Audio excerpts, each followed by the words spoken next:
Good morning, everybody. This is Mike with Elite Reef, and today I'd like to talk to you a little bit about the best camera for taking pictures or video of your reef tank.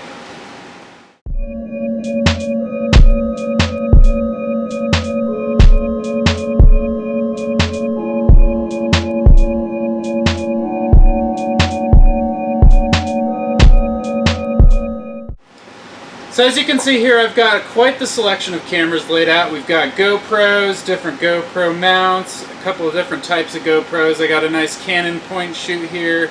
This does take pretty good pictures underwater. Got Sony DSLRs. Got a DSLR that's set up in this big rig that makes it so I can dip the lens in the water. And back here I've got a couple of smaller point and shoot cameras that I'm going to definitely show you, different lenses. So today we're going to start out talking about this guy here. This is a monster rig. I use this quite a bit. Most of the pictures that you see on our Facebook and our website come off of this guy. A little bit of the video does, but I'm going to tell you why a lot of it doesn't in a little bit. So as you can see there, this is a Sony A37. Pretty small, cheap DSLR, but a good one. It's got an Avast marine portal on the front. This gets it so I can dip into the water. I've got the whole thing mounted up on this rig, this bracket here, so that I can actually attach the Avast marine portal with this Joby tripod here. This makes it so that I'm not putting all the weight and pressure on the actual lens of the camera through these screws that you would normally mount it on. Definitely notice that this takes some of the wear and tear out of the camera. This is an awesome camera for shooting photos. It does have some limitations, the biggest one of which is that the corals really have to be in this Goldilocks zone below the water level. You can't be too close, you can't be too far away. It obviously costs a ton more, it's a lot heavier, unwieldy. Can't get into smaller spaces within an actual reef tank. It does great in our frag tanks, but in a reef tank, here's what I'd really like to show you. This is Nikon's waterproof tough camera. This is the newest model, and these things are just absolutely amazing for shooting a reef tank. This is fully waterproof. It can go all the way in the water, anywhere you can fit it, which is just about anywhere. As you can see, it's really small. Focuses as close as you can put it to the coral. This camera does not. This camera has a pretty far focusing distance, which can make it pretty difficult sometimes. So this one is just a super versatile camera. You can find these for really cheap online. Find them used, Facebook Market, Craigslist, online camera markets. Shoots amazing pictures, which we'll look at in a minute. And the best feature I really love about this is it shoots 4K video. So what I can do with this is I put it on a small, super cheap GoPro tripod, and then you can just set it down anywhere in a reef tank. You can put it on suction cup mounts. Any kind of mount GoPro makes will hold this, so you can put it into any position in your reef, leave it there, shoot video. It's stable the entire time. It's shooting in 4K, so you can also add motion in software later, which I've been doing a little bit of that lately. Just got this camera recently because my old one burnt out.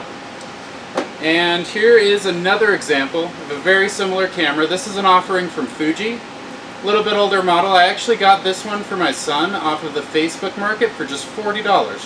This thing shoots amazing photos and pretty good video.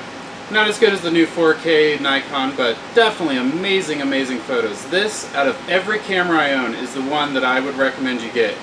Not necessarily this exact Fuji model, but I would look at used markets and just find a nice, cheap, used action camera, or tough camera, I mean. Yeah, these things are simply amazing. GoPro is another option that people look at a lot for underwater. They are waterproof right out of the box, but the big problem with the GoPros is they're not going to focus close enough. I just have endless problems with those things. I rarely ever put them in the water. It's not worth risking the seals on them because they just don't focus close enough and don't get the image quality I'm after.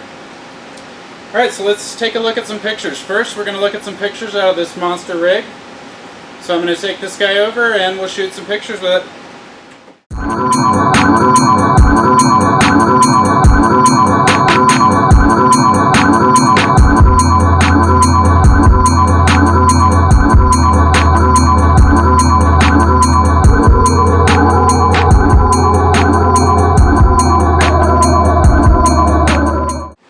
So as you can see, this rig takes amazing photos. Super, super sharp.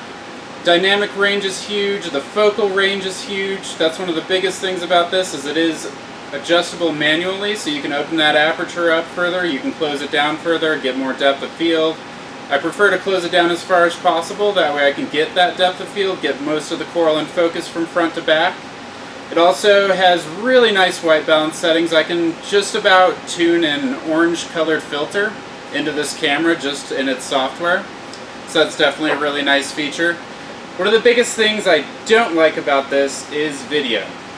This rig is so huge and heavy that I could go out probably and buy a gigantic professional video filming tripod and mount that on there and get really nice stable shots for you. But without buying that, hand holding this monster in the water is just tough. I mean, you'll see in some of my videos where I've used this, and that's where the camera's bouncing around on the coral. This one right here is where the sharp video is coming from. So let's take this one out now, and we'll go shoot some pictures with this guy and then check those out.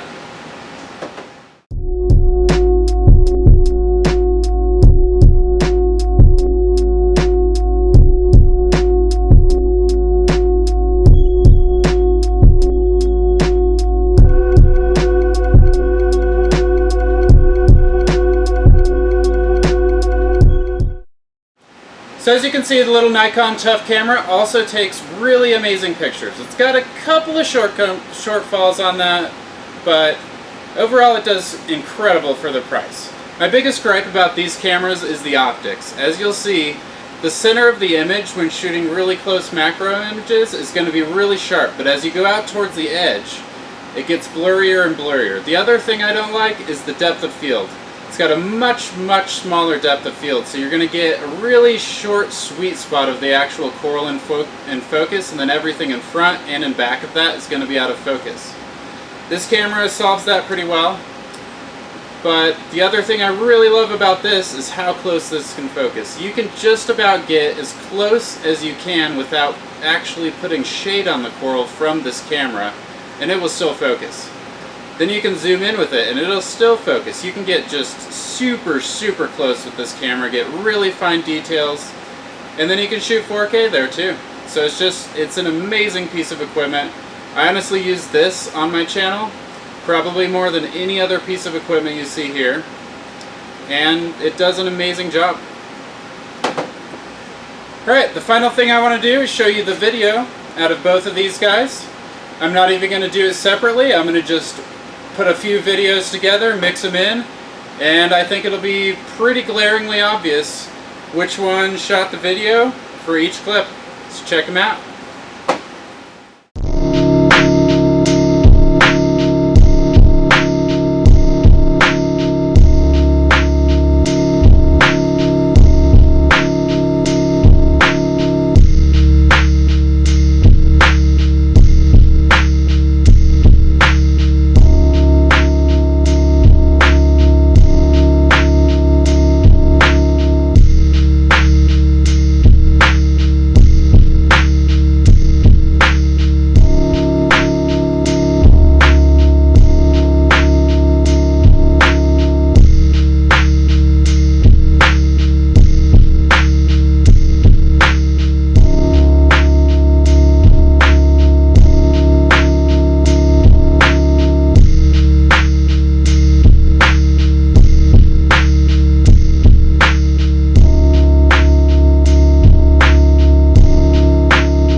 I think it should be pretty obvious that the footage where it's bouncing around and it's a little bit blurry, it locks in focus, bounces out of focus, it's just kind of a problem. That's this guy.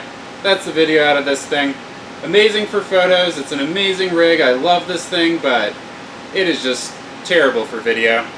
And then of course you probably saw some frames in there where this guy's shooting perfectly stable. I added some motion in there in software for you to give it some more interest, but it's just great stability, perfect picture, awesome video in this guy. Alright, so I hope that got you started. I hope that helps you pick out a camera maybe to take some pictures or video of your reef tank.